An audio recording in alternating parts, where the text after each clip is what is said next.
Bulldozer Baba, bulldozer மாமா அப்படிலாம் இன்னைக்கு சங்கிகள், சங்கப்பரிவார் கூட்டம் தமிழ்நாட்டிலேயே கூட அந்த வார்த்தைகளெல்லாம் பேச ஆரம்பிச்சிட்டாங்க. புல்டோசர் பாபாவோட ஆட்சி வந்தால் எப்படி இருக்குன்னு தெரியுமா? அடுத்து புல்டோசர் பாபா ஆட்சி தான் அப்படின்லாம் பேசுகிறாங்க. இது என்ன அவ்வளோ பெரிய ஒரு பெருமைக்குரிய பட்டமா? அப்படி ஒரு பெருமை வாய்ந்த விஷயத்தை இவங்க பண்ணிட்டாங்களா? இது எதை சொல்ல வராங்க அப்படின்றத கண்டிப்பாக மக்கள் தெரிஞ்சுக்கணும்.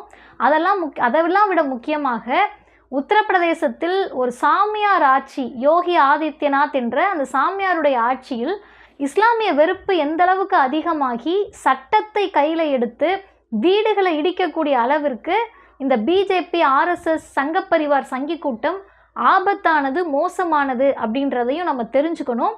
உச்சநீதிமன்றம் 2 நாட்களுக்கு முன்பாக ஒரு தீர்ப்பை வழங்கி கடுமையான சொற்களால் கண்டிக்கக்கூடிய தோரணையில் உத்தரப்பிரதேச, மத்திய பிரதேச மாநில அரசுகளை கண்டிச்சிருக்கு. அது மட்டும் அல்லாமல் இது போன்ற கலாச்சாரம் இனிமேல் எங்கேயுமே நடக்காமல் பாதுகாக்கணும், அதுக்கான நெறிமுறைகளை வெளியிடணும்னு சொல்லக்கூடிய அளவிற்கு தலையிலேயே கொட்டியிருக்காங்க. இனிமேல் இந்த புல்டோசர் பாபா, புல்டோசர் மாமான்லாம் பெருமை பீத்த முடியாதுன்னு சொல்லக்கூடிய அளவிற்கு உச்சநீதிமன்றம் கண்டித்திருக்கிறது. அதை பற்றி நாம் அதிகம் பேசணும். ஏன்னு கேட்டிங்கன்னா, பிஜேபி என்பது மனிதர்களுக்கு விரோதமான கட்சி அப்படின்றத திரும்ப திரும்ப அவங்க நிரூபிச்சுட்டே இருக்காங்க. ஃபாசிசம் எங்கே இருக்குது, ஃபாசிசம்னா என்ன, ஃபாசிசம்னா என்னன்னு காட்டுங்கன்னு சொல்கிறவங்க இது பற்றி தெரிஞ்சுக்கணும். ஃபாசிசம் எவ்வளோ கொடூரமானது என்பதை பற்றியும் இந்த வீடியோவில் நம்ம பார்க்க இருக்கோம். வீடியோக்குள்ளே போகிறதுக்கு முன்னாடி டிவார் சேனலை சப்ஸ்கிரைப் பண்ணுங்கள்.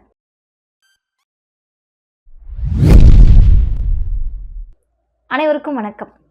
நான் பேசின செய்தி உங்களுக்கு ஏற்கனவே தெரிந்த செய்தியாக இருக்கலாம். புல்டோசர் பாபா அப்படின்னு யோகி ஆதித்யநாத்தை உத்தரப்பிரதேசத்தில் இருக்கக்கூடிய பிஜேபி, ஆர்எஸ்எஸ், சங்கப்பரிவார் கூட்டம் கொண்டாடுறதை தாண்டி இன்றைக்கி அந்த டோன் தமிழ்நாடு வரை வந்திருக்கு. தமிழ்நாட்டில் ஒரு பொது விவாதத்தில் பேசுகிறப்ப புல்டோசர் பாபா ஆட்சி பார்த்தீங்களா, அதே ஆட்சி இங்கே வந்தால் என்ன தெரியுமா ஆகும், பிஜேபி வந்தால் அதுதான் நடக்கும்னு வெளிப்படையாக பேசுகிறாங்க. அப்படி என்ன பண்ணார், என்ன சாதனை அது, அந்த சாதனை எல்லா மாநிலத்துக்கும் பரவ வேண்டியதா அப்படின்றத மக்களுக்கு நம்ம சொல்லணும். என்னன்னு கேட்டிங்கன்னா, 2022 தொடங்கி இப்போ வரைக்கும் 1.5 லட்சம் வீடுகள் இடிக்கப்பட்டிருக்கு புல்டோசரால். 1.5 லட்சம், 1,50,000 எவ்வளோ பெரிய கவுண்ட்டு. ஒரு வீடை கட்டி அந்த வீட்டுக்குள்ளே இருக்கக்கூடிய மக்களை ஒரே நைட்டில் நடுத்தெருவுக்கு கொண்டு வந்து வீடை இடித்து தரைமட்டமாக்குறாங்க அப்படின்னு சொன்னால் என்ன காரணம், என்னங்க கணக்குது அப்படின்னு கேட்டிங்கன்னா, இந்த புல்டோசர் கலாச்சாரத்தை தொடங்கி வைத்தது உத்தரப்பிரதேசத்தின் பிஜேபி, குறிப்பாக அந்த மாநிலத்தினுடைய முதலமைச்சர் யோகி ஆதித்யநாத். கிரிமினல்ஸை இப்படி தான் ஹேண்டில் பண்ணணும், குற்றவாளிகளை இப்படி தான் ஹேண்டில் பண்ணணும்னு சொல்லி புல்டோசரை வைத்து இடிக்கப்பட்ட பலாயிரக்கணக்கான அந்த லட்சக்கணக்கான வீடுகளில் முக்கால்வாசி வீடுகள் இஸ்லாமியர்களுடைய வீடுகள். இப்போ இதை என்ன பேசுகிறாங்கன்னு சொன்னால், என்ன புனிதப்படுத்துகிறாங்கன்னா, அங்கே பாருங்கள் யோகி என்ன பண்ணுறாருன்னு, குற்றமே இனிமேல் உத்தரப்பிரதேசத்தில் நடக்காது, குற்றவாளிகள் எல்லாரோட வீடையும் அவர் இடித்து தரமட்டமாக்கிட்டு இருக்காரு, அந்த பயம் வரணும் அப்படின்றாங்க. இது எவ்வளவு ஒரு மோசமான மனநிலை, ஆபத்தான மனநிலை.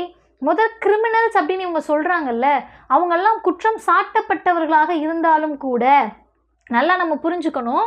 சட்ட ரீதியாக 2 சொற்கள் இருக்குது, அக்யூஸ்ட் அண்ட் கன்விக்ட். நம்ம பொதுவாகவே அக்யூஸ்ட் அப்படின்னாலே குற்றவாளிகள்னு சொல்லுவோம், கிடையாது. அக்யூஸ்ட்னா குற்றம் சாட்டப்பட்டவர். அந்த குற்றம் நிரூபிக்கப்பட்டு நீதிமன்றத்தால் தீர்ப்பு வழங்கப்பட்டு அவர் குற்றவாளி அப்படின்றது முடிவானாதான் அவங்க கன்விக்ட்.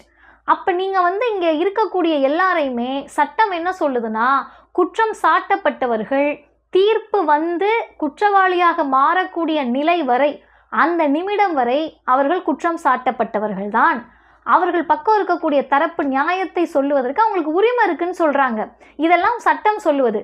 ஒருவேளை இவங்க சொல்கிற மாதிரி அவங்கெல்லாம் குற்றவாளியாக இருந்தாலும் கூட அவங்க வீடை இடித்து தரமட்டமாக்குவதற்கு, புல்டோசரை வச்சு இடிப்பதற்கு ஒரு மாநிலத்தின் முதலமைச்சருக்கு அதிகாரம் இருக்கா? சட்டம் அதை தான் சொல்லுதா? அப்போ எந்த பாதுகாப்பில் அவர் அதெல்லாம் பண்ணிகிட்டு இருக்காரு? இன்னமும் துணிச்சலாக அவர் பேசுகிறாரே.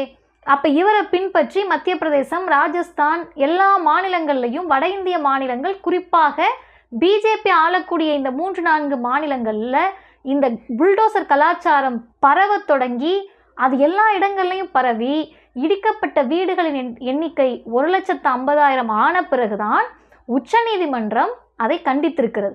ரொம்ப தெளிவாக உச்சநீதிமன்றத்தினுடைய நீதிபதிகள் இதை தெளிவுபடுத்துகிறாங்க. அவங்க தெளிவுபடுத்துறதுக்கு முன்னாடி நான் உங்களுக்கு சில சட்ட ரீதியாக ஒரு வீடு என்பது எதை குறிக்கிறதுன்றதை நம்ம சொல்லணும். தீர்ப்புலையுமே இதை நீதிபதிகள் கோட் பண்ணியிருக்காங்க. ஆர்டிகல் 21 ஆஃப் இந்தியன் கான்ஸ்டியூஷன், இந்திய அரசமைப்பு சட்டத்தினுடைய பிரிவு 21, அதில் ரொம்ப தெளிவாக என்ன சொல்கிறாங்கன்னா, no person can be deprived of life and his personal liberty அப்படின்ற வார்த்தையை ஆழமாக சொல்கிறாங்க.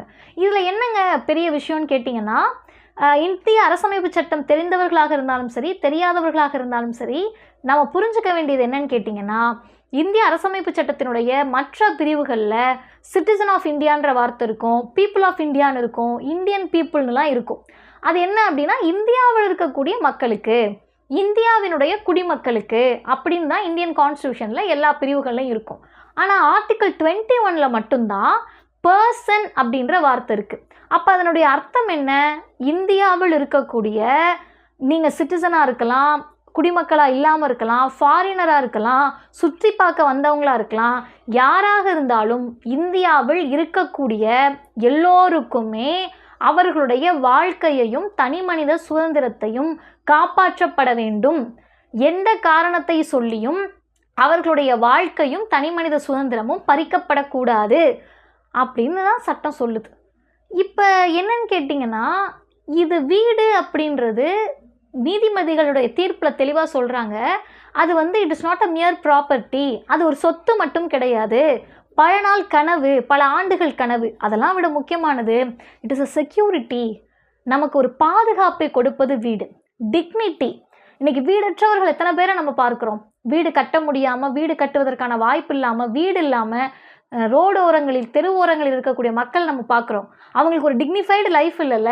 அப்போ ஒரு ஓலை குடிசனாலும் பரவாயில்ல, என்னுடைய இடம்னு சொல்லி ஒரு டிக்னிட்டியோடு வாழக்கூடிய மக்களை, அத்தனை ஆண்டுகால கனவுகளை ஒரே ராத்திரியில், ஒரே நாளில் புல்டோசரை வச்சு இடித்து தரமட்டமாக்குனது யாருன்னு கேட்டிங்கன்னா, குற்றவாளிகள் கிடையாது, கிரிமினல்ஸ் கிடையாது, மோசமானவர்கள் கிடையாது, ரவுடிகள் கிடையாது, ஒரு மாநிலத்தினுடைய அரசு, உத்தரப்பிரதேச மாநிலத்தினுடைய முதலமைச்சர். இதை எப்படி பார்த்துக்கிட்டு இருக்க முடியும்? அப்போ நீதிமன்றம் என்ன கேட்குதுன்னு கேட்டிங்கன்னா, குற்றவாளிகளை தண்டிப்பதற்கு உங்களுக்கு என்ன உரிமை இருக்குது? அதுக்கு தானேங்க நீதிமன்றம் இருக்குது. இப்போ நீதிமன்றத்துக்கே வராமல் நீங்களே சட்டத்தை கையில் எடுப்பது இட் இஸ் அன்கான்ஸ்டியூஷனல். நீங்கள் சட்டத்தின் ஆட்சியை மீறி இருக்கீங்க அப்படின்றாங்க. ரூல் ஆஃப் லாவை பிரேக் பண்ணியிருக்கீங்கன்னு சொல்கிறாங்க. நேச்சுரல் ஜஸ்டிஸ் அப்படின்னு ஒரு வார்த்தை, மிக முக்கியமான வார்த்தை. அது என்ன நேச்சுரல் ஜஸ்டிஸ்ன்னு கேட்டிங்கன்னா, இப்போ ஒருவேளை என் மேலே குற்றம் சுமத்தப்படுதுன்னு வச்சுக்கோங்க, எனக்கு என் தரப்பு நீதியை அல்லது என் தரப்பு வாதத்தை அல்லது என் தரப்பு நியாயத்தை சொல்லுவதற்கு உரிமை இருக்குது. நீங்கள் என்னை கேள்வியே கேட்க மாட்டீங்க, நான் பதில் சொல்லுவதற்கு எனக்கு வாய்ப்பு தர மாட்டீங்க. என் தரப்பையே நான் சொல்லாமல் தீர்ப்பு எந்த வழக்குலையுமே நீதிபதிகளால் கொடுக்க முடியாது. ஏன்னா நம்முடைய சட்டம் என்பதை அதை தான் சொல்லுது. இரு தரப்புக்கும் தேவையான நியாயங்களை, வாதங்களை சொல்லுவதற்கான வாய்ப்புக்கு பேர் தான் நேச்சுரல் ஜஸ்டிஸ். அதையே, இயற்கை நீதியையே இவர்கள் மீறி இருக்கிறார்கள். அப்போ இனிமே இது தொடரக்கூடாதுன்றாங்க. இப்போ இதில் சட்ட ரீதியானதை சொல்லிட்டேன். அரசியல் ரீதியாகவும் சமூக ரீதியாகவும் யோசிச்சு பாருங்க, இதெல்லாம் ஏன் செய்கிறாங்க? அச்சத்தை ஏற்படுத்துவதற்கு. இஸ்லாமியர்களுக்கு இந்த மண்ணுக்கு சொந்தம் கிடையாது என்ற அச்சத்திலேயே அவங்கள வச்சிருக்கிறதுக்கு. நீதிமன்றம் சொல்லுது, இஸ்லாமியர்களும் விளிம்புநிலை மக்களும் தான் நீங்கள் இடித்த வீட்டில் அதிகம் அப்படின்னு. இது சரியான போக்கா? அப்போ நீங்கள் ஒரு செக்யூலர் ஸ்டேட்டில், ஒரு மதச்சார்பற்ற நாட்டில் இதை பண்ண முடியுமா? இதை எப்படி நியாயப்படுத்துகிறாங்கன்னு கேட்டிங்கன்னா, குற்றவாளிகளை தண்டிக்கிறார்கள் அப்படின்ற ஒரே வார்த்தையில் சுருக்குறாங்க. அவர்கள் குற்றவாளிகள் என்பதற்கு உங்ககிட்ட என்ன ஆதாரம் இருக்குது? ஒருவேளை ஆதாரம் இருந்தாலும் அதை பார்த்து கொள்ள நீதிமன்றம் இருக்கின்ற போது சட்டத்தை எந்த துணிச்சலில் உங்கள் கையில் எடுக்கிறாங்க? பிஜேபி நாம தான் ஆளுங்கட்சி, ஒன்றிய அரசு நம்முடையது, யார் நம்மளை என்ன சொல்லிடுவாங்கன்ற தைரியம் தானே. அப்போ இன்றைக்கு வட இந்தியா, குறிப்பாக உத்தரப்பிரதேசம், ஒரு இஸ்லாமிய வெறுப்பை இளைஞர்கள் மனசில் தூண்டி அவங்கள சிந்திக்க விடாமல் ஏங்க எனக்கு படிப்பு இல்லைன்னு அந்த இளைஞர்கள் கேட்க தயாராக இல்லை. ட்ராப் அவுட்ஸ் அத்தனை பேர் இருக்காங்க. இடைநிற்றல், பள்ளிக்கு போய் பாதியிலேயே விட்டவங்க, கல்லூரிக்கு போகாதவங்க, வேலை வாய்ப்பு இல்லாதவங்க இருக்காங்க. அவங்க எல்லாத்தையும் இவங்க கூப்பிட்டுட்டு வந்து வீடை இடிக்கிறதுக்கும், ஜெய் ஸ்ரீராம்னு சொல்லலைன்னா கொலை பண்ணுறதுக்கும், அடித்து துன்புறுத்துறதுக்கும், மாட்டுக்கறி வச்சுருந்தேன்னா உன்னை அடித்து துன்புறுத்துவேன்னு இந்த மாதிரியான குற்ற சம்பவங்களுக்காக அந்த இளைஞர்கள் பயன்படுத்தப்படுகிறார்கள். பயன்படுத்தப்படக்கூடிய இளைஞர்கள் இந்துக்கள். உண்மையாகவே நீங்கள் இந்துக்களுக்கான கட்சியாக இருந்தால், இந்துக்களுக்கான ஆட்சியாக இருந்தால், அந்த இளைஞர்களுடைய கல்வி வேலைவாய்ப்பை பற்றிலாம் யோசிக்காமல் இப்படி ஒரு புல்டோசர் கலாச்சாரத்திற்கு அவர்களை அடிமைப்படுத்துவீங்கன்னு சொன்னால் இது எவ்வளோ பிற்போக்குத்தனமானது, மோசமானது, ஆபத்தானது. நாளைக்கு எல்லாரும் சட்டத்தை கையில் எடுக்க மாட்டாங்களா? அப்போ அங்கே இருக்கக்கூடிய இளைஞர்களுடைய வாழ்வாதாரத்தை, அவர்களுடைய வாழ்க்கையை நினைத்து உண்மையாகவே நம்ம கவலைப்படுறோம், பரிதாபப்படுறோம்.